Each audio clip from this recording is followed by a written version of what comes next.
Hi, I would like to say a few things to follow up on the video I just did about how we were never off the gold standard. I now realize that it's impossible to be off the gold standard. It's like a definition. We're on the gold standard by definition. It's just out there. There's, you know, a certain amount of gold. There's a certain amount of fiat money, dollars, other currencies. It can always be figured out what the value of these currencies are relative to gold or any other precious commodity. So it's not really, the choice isn't really to be on the gold standard or not to be on the gold standard, but whether we talk about it, um, uh, promote it, um, make it, you know, something that everybody is aware of, or try to hide it or manipulate it. That's what this is all about. It's not about being on the gold standard or not being on the gold standard. It's, how we deal with the gold standard. When Richard Nixon, on August 15th, 1971, took us off the gold standard, he made another mistake besides, Watergate, where he cheated to win an election that he ended up winning, 49 states anyway.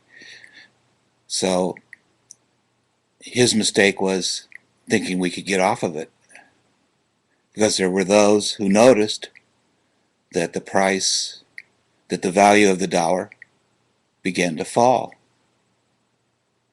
It went from 1/35th of an ounce of gold to 1/36th, 1/37th, etc. And now it's at 1/1400th. And nobody knows exactly where it's going to end up. But it's not about being on or off the gold standard. We're stuck with the gold standard. That's what I'm realizing. We're stuck with it.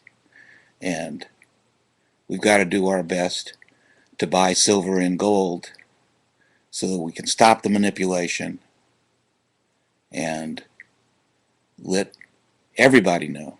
And I think this HBO thing is a big step forward. But we got to let everybody know. Everybody needs to be informed about the value of their currencies relative to gold and silver. I mean, everybody in the world, it's got to be like, breathing in and breathing out. And, it's almost like, a necessity, like food and clothing and medical care and shelter. It's a basic part of human society.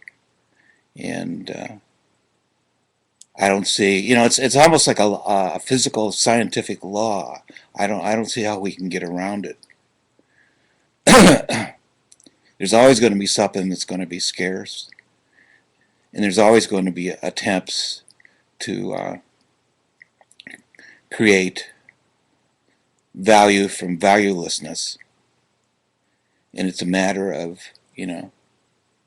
everybody keeping informed and passing it on, to the next generation, and making sure that it's, something that we pass on. Like, I've talked about the golden rule.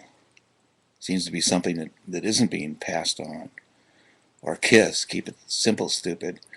Those kinds of things are things that need to be passed on. It's got to be a basic, you know, part of all cultures. And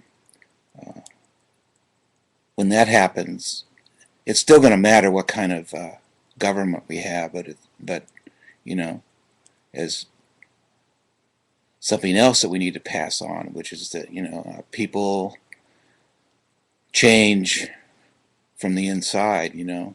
You can't really push them to change. You can alter their behavior, but they will change their attitudes when they decide to change their attitudes. And if they're exposed to these kinds of things, you know, like the golden rule and the second golden rule that I'm proposing right now, then it'll make a lot of difference. You know, it'll be a lot easier. It's easier to learn a foreign language when you're young, and I think it's easier to learn these golden rules, plural, when you're young. Thank you.